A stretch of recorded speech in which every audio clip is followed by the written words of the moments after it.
news. Stop the music. It's time for news. Heading over into the drone newsosphere. There's only one guy we want to hear from, and that is Jeff Sills. What's happening, buddy? Well, first of all, I want to say congratulations to your guest this evening, Russ. I watched the video. Sorry to hear about your drone, but out of sympathy, sir, I wanted to make sure I dusted off this old hat that you sent to me. Oh yeah. He was kind enough to send me the hat, and then the next day told me, "Oh, by the way, I'm changing the logo." I'm like, okay. That just tells you how much he cares about you to give you such a collector's item. It wasn't that he was cleaning out all the old hats and just giving them away. No. This is my collector's item, definitely. Right. So, all right. So let's get this party started with something that is just gonna make Ken happy. What is it? Amazon has announced that their package delivery for autonomous drones in the UK has hit a snag, with over 100 employees from that team being removed because the progress in the team has been collapsing inwards. The Amazon Prime Air team in the UK, which was supposed to pioneer the company's global drone efforts, has descended into what's been described as organized chaos. Primarily because the company that was supposed to be this great technological wonder hired a whole bunch of people that had little or no technical knowledge of drones, or artificial intelligence for that matter, and put them in positions of authority. Several managers knew little about their work, couldn't even answer basic questions from the people that they were supposed to be supervising. One employee was even seen drinking beer at his desk in the morning. So that, mixed with frequent turnover in the environment and a rather chaotic, I guess, workspace, has pretty much kind of doomed the project to the sinking ship logo. I'm gonna have to do this from my diaphragm. No. Bring it forward. Here comes. This is the gloat, ladies. Hold on. I've been waiting for this. I thought I'd have to wait longer, but hold on.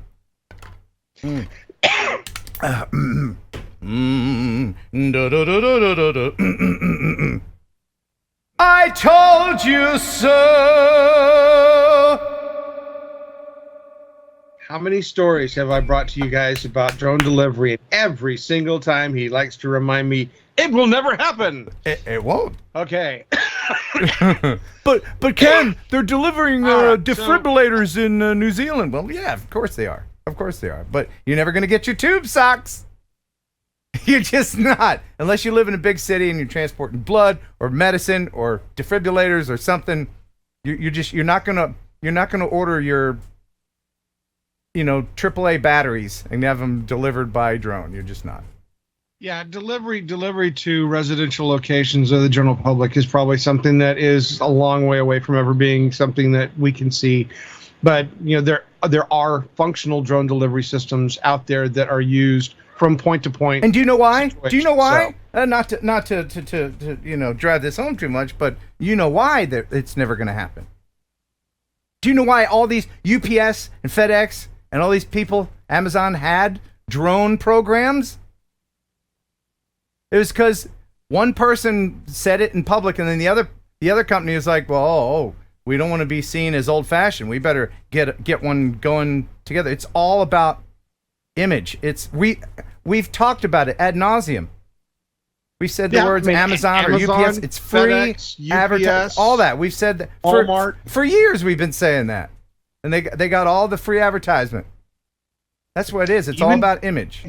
Even Jeep got into it. So yeah, I mean it's all over the place. Okay.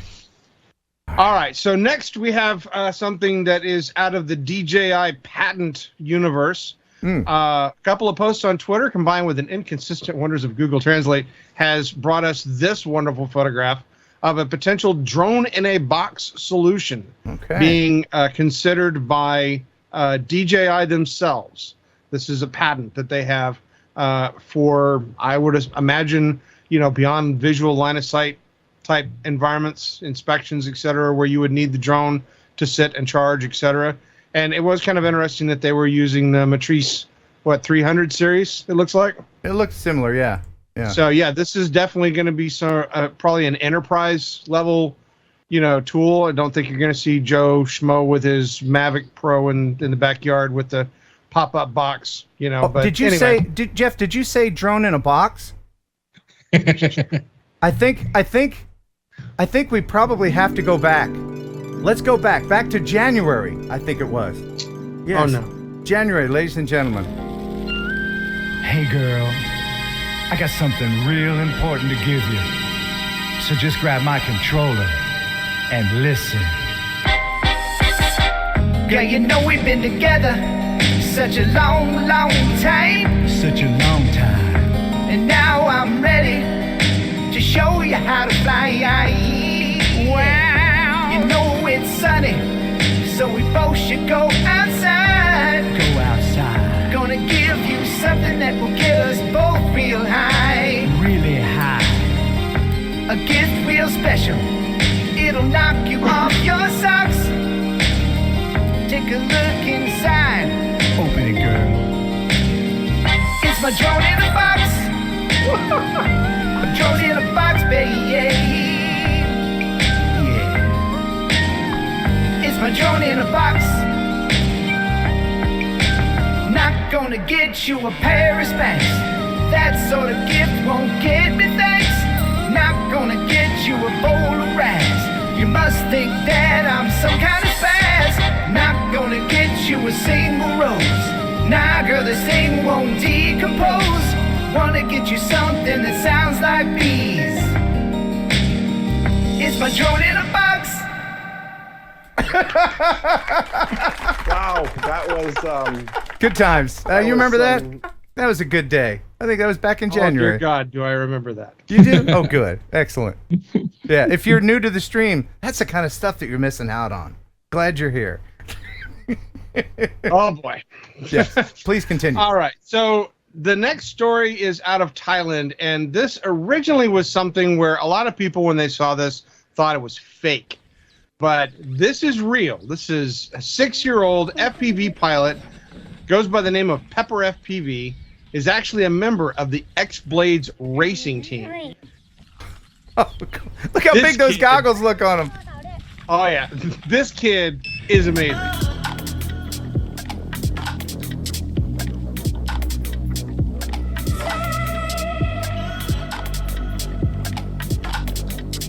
Sean, you can do that. Yeah, I can do that. I was just thinking, 6-year-old, no fear. Right? Yeah. No fair. He's training his brain. He's going to be, he's a savant. Yeah, I have a feeling in about 10 years' time, the kids now are going to look back at us drone flyers and think, man, that was slow. Right. I can only imagine what the hobby will be like in 10 years. Absolutely. It'll be awesome. Yeah, that kid's awesome. Good for him. Good for him, man. Yeah, that's some impressive stuff, and it would be fun to watch what videos he makes when he's 7 or 8. Oh, he'll be a world champion for sure. All right, so next we have a company by the name of Advanced Aircraft Company. They apparently didn't come up with a very original name, but they have come up with a rather exciting drone. This is a gas-electric VTOL drone. So this is a hybrid, and unlike the other ones that use different types of fuels, this one's actually using a gas engine.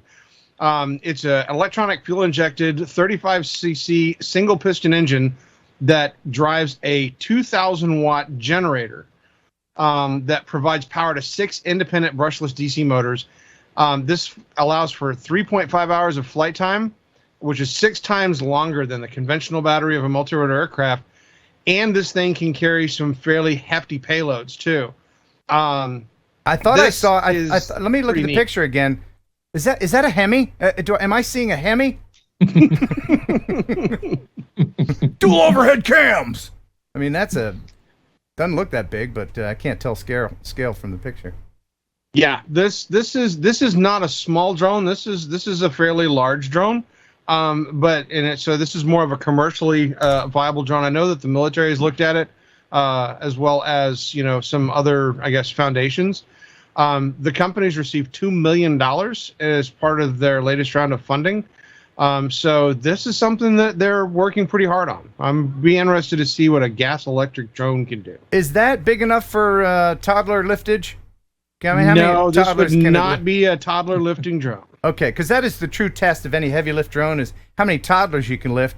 And I found one the other day on this website that you can lift at least one.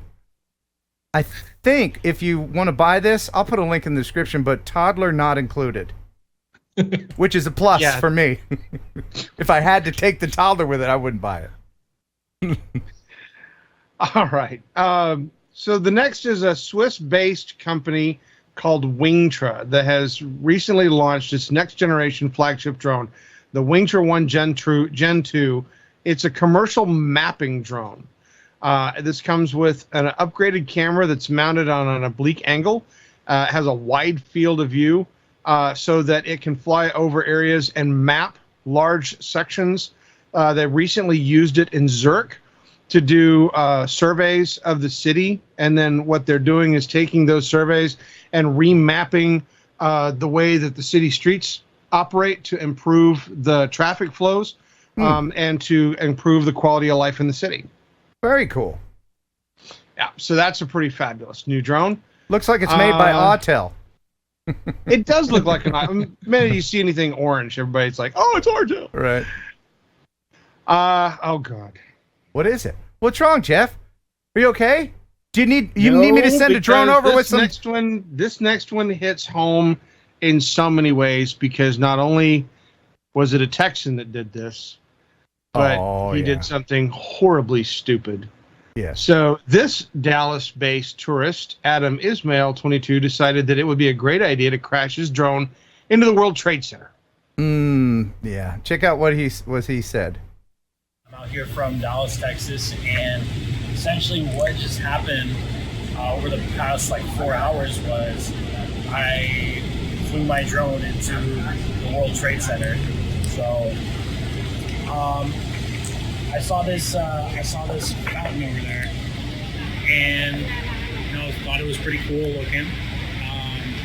Sat down in a bench right in front of it, started setting up the drone, and was gonna take an orbital shot, and the circle of the orbit was just a little bit too big.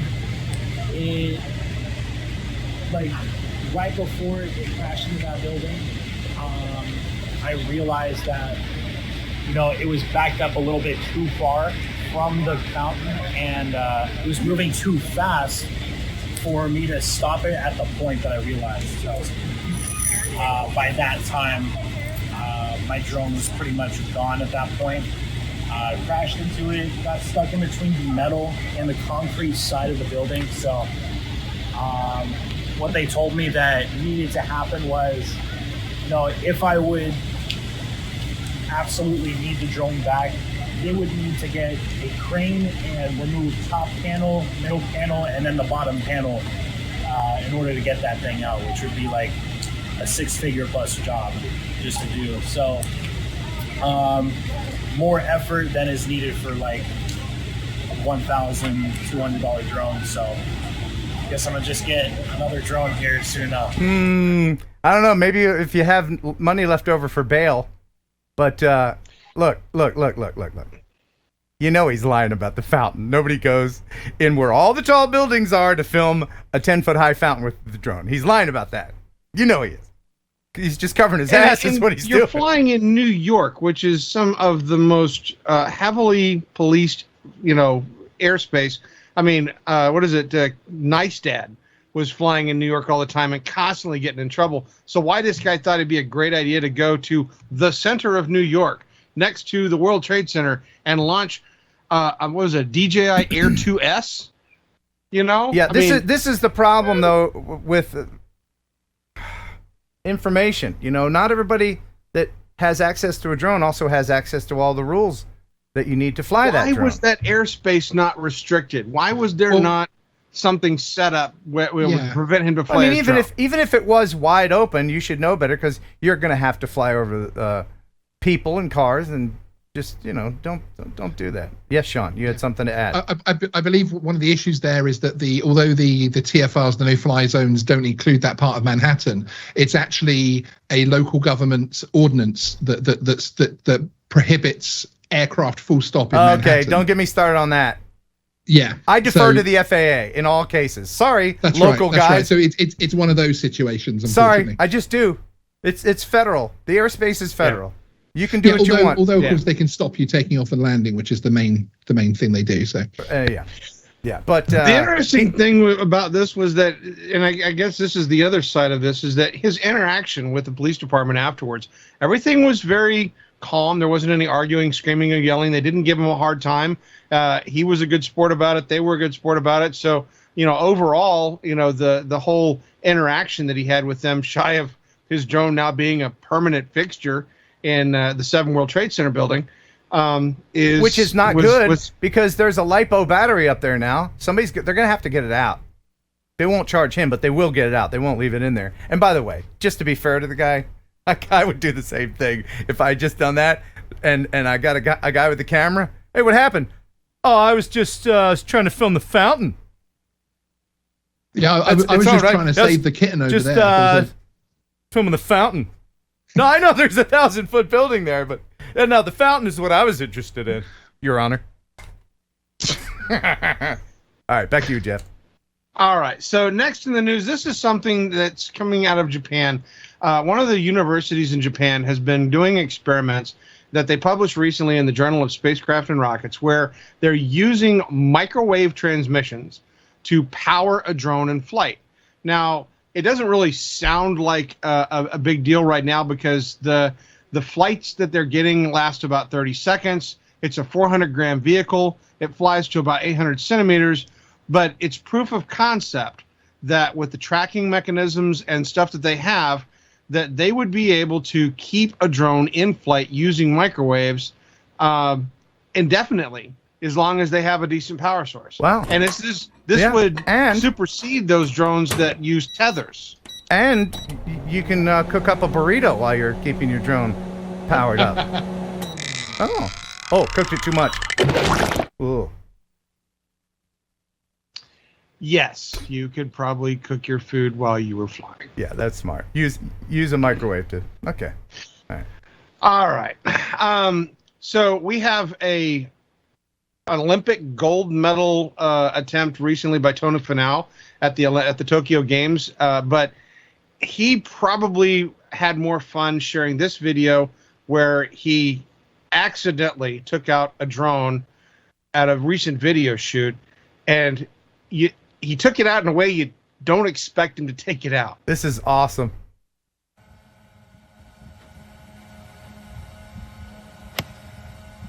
Oh!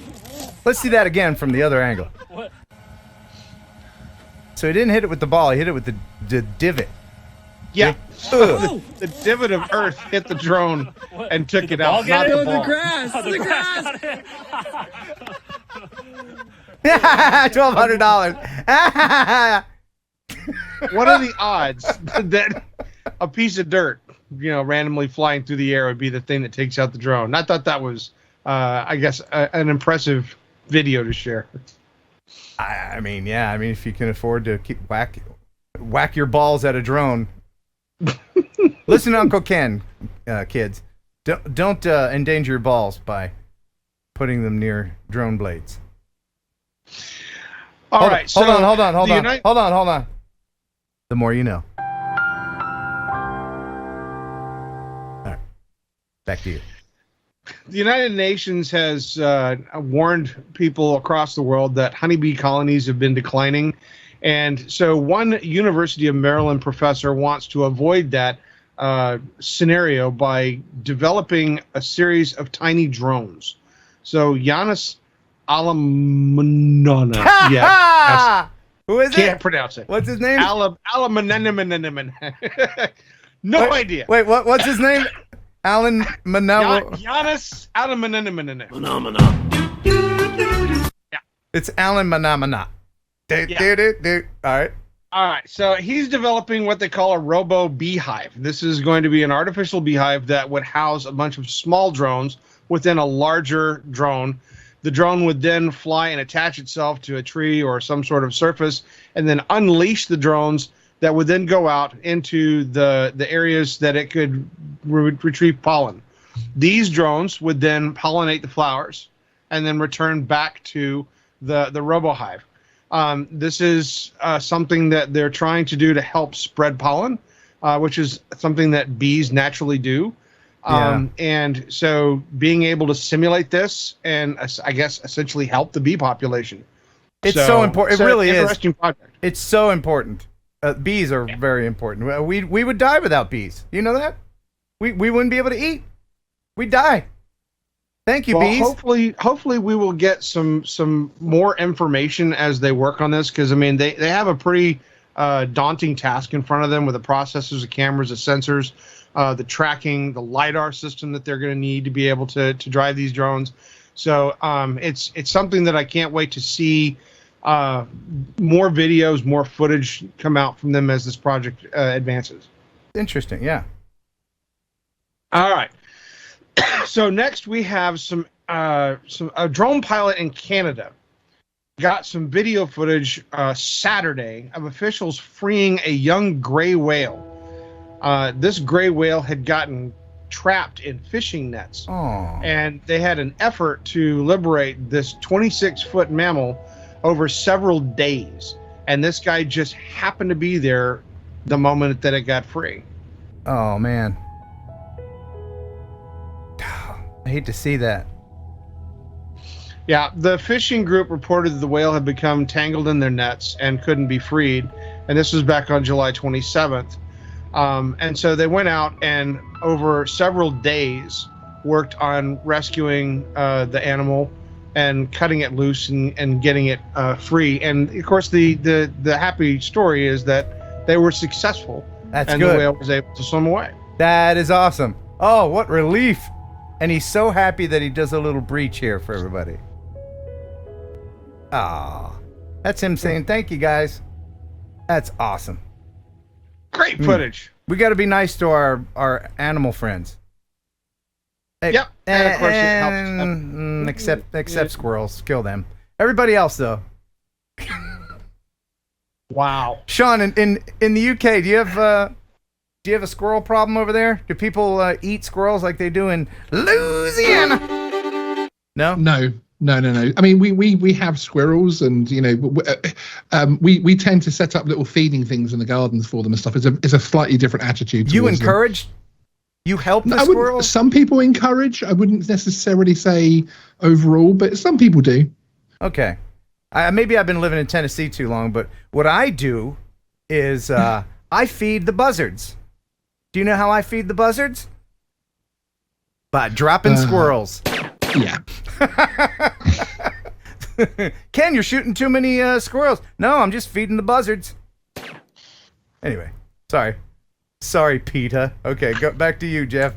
You know, you shoot squirrels. I have one of those little bug assault guns that I can kill flies with. That's about as much as I want to do. Anyway.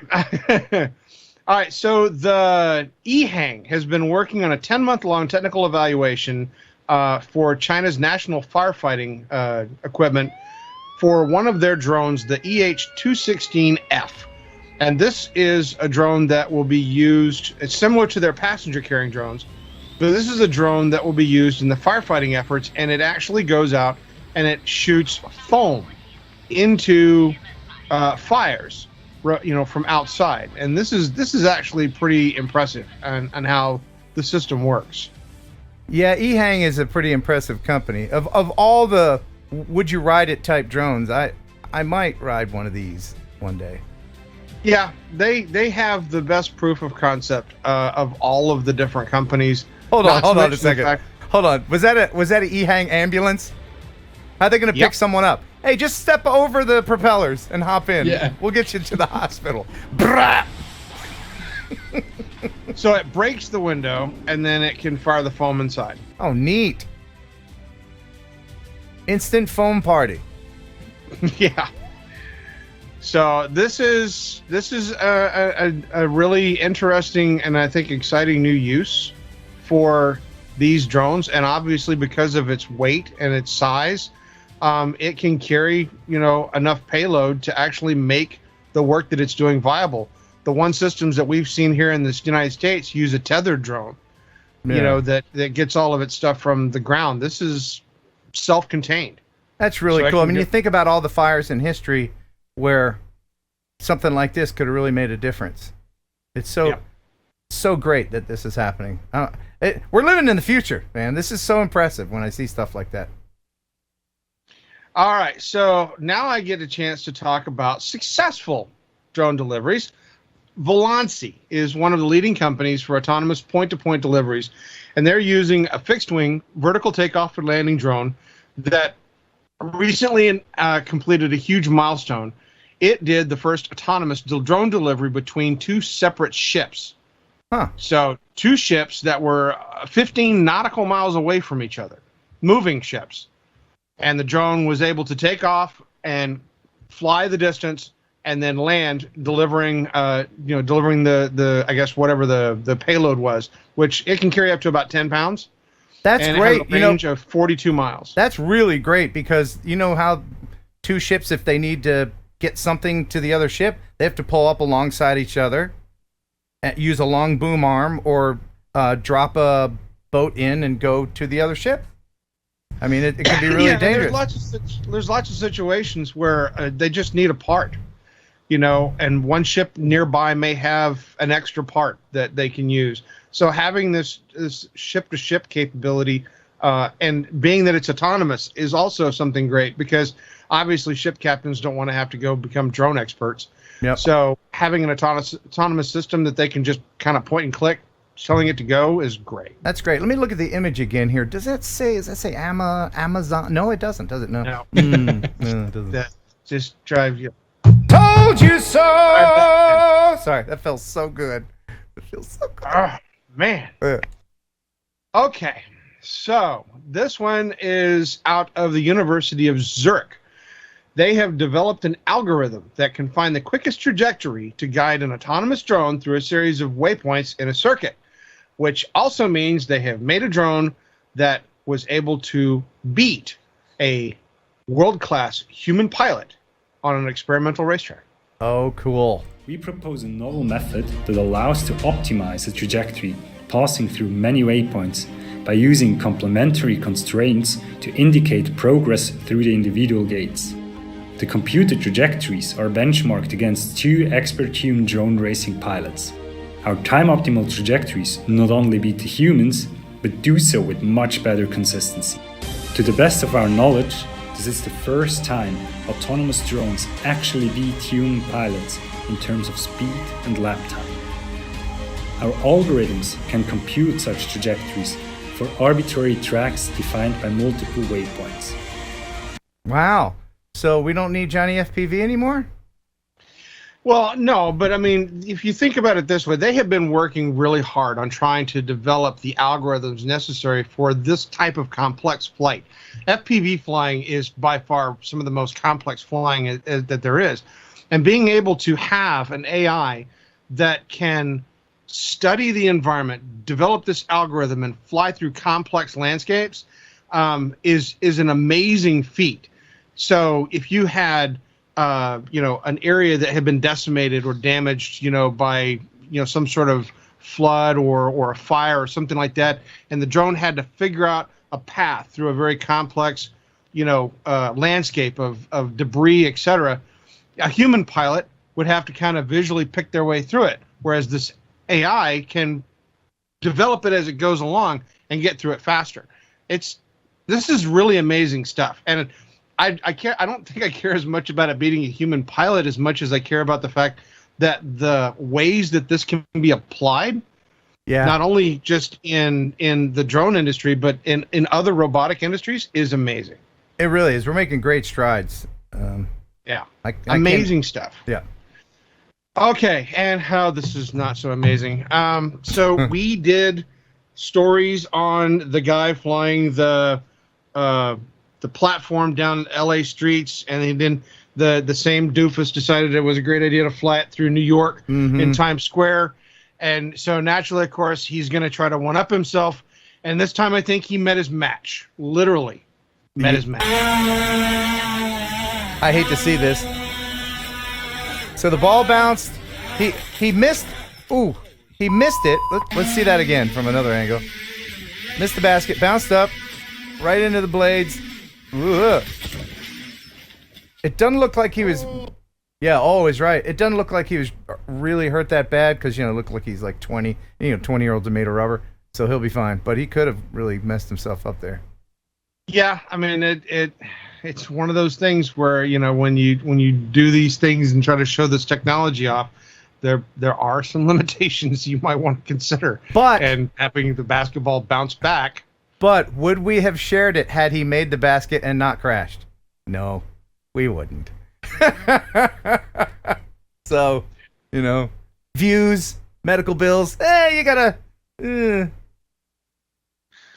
Hey, I just do the news. All right. Well, let's continue with it. All right. So next we have this is some video from a pilot by the name of Will Strathman, who got some absolutely fabulous FPV footage of a 400-meter relay race.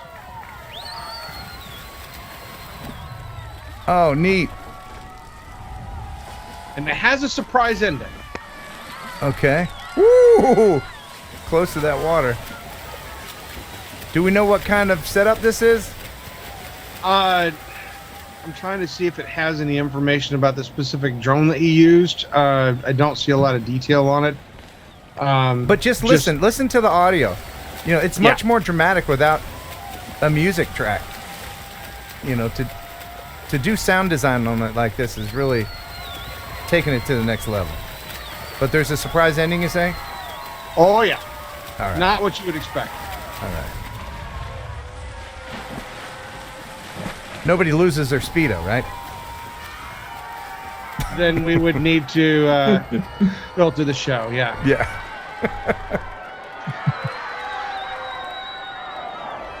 Oh, dear.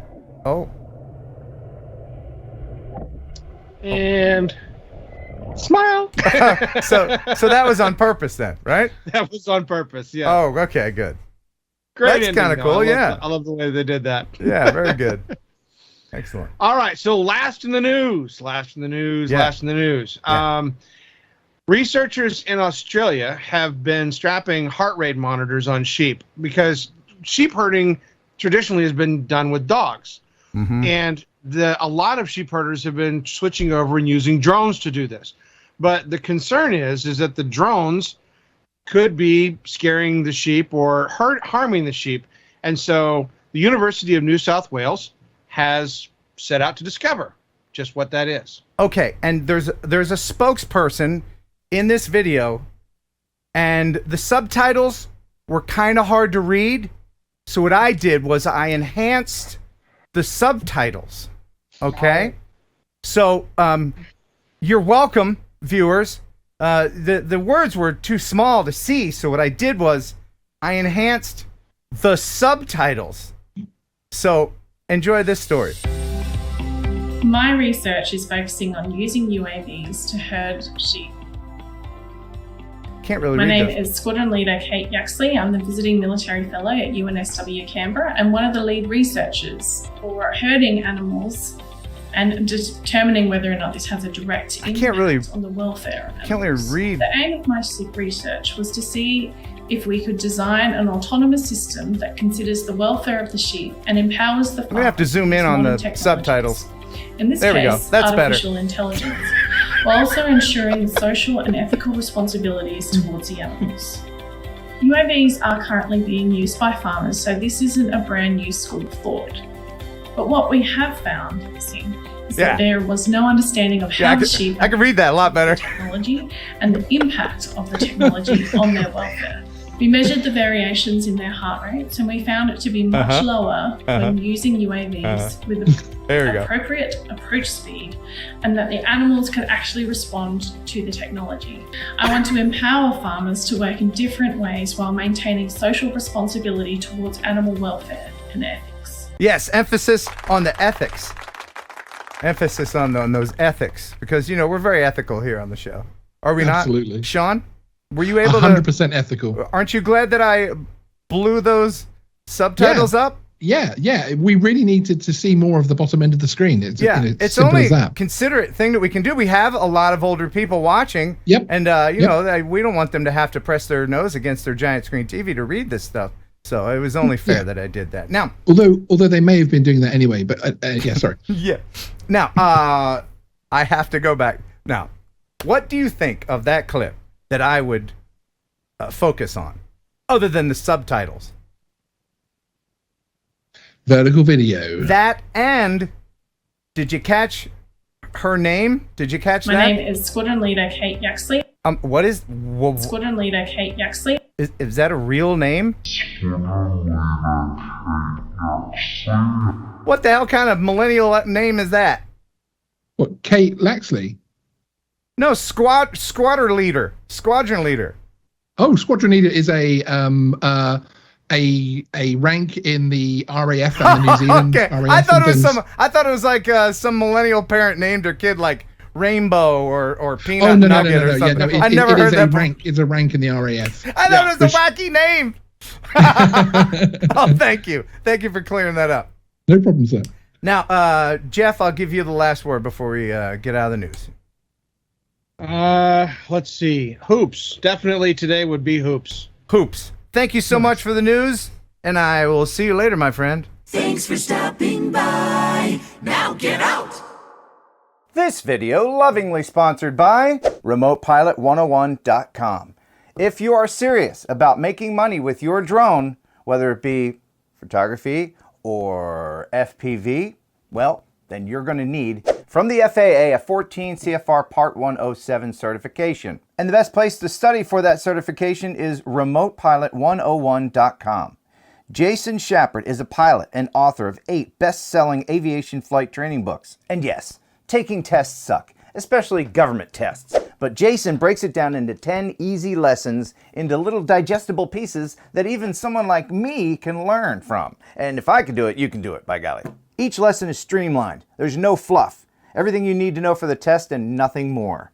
Plus, it's regularly updated, so if something new comes out, a new regulation, or the FAA just has a mood swing, Jason will let you know about it. So protect yourself, get the knowledge, become a Part 107 certified drone operator. There's never been a better time to get certified, so get the smarts you need to pass that test at RemotePilot101.com.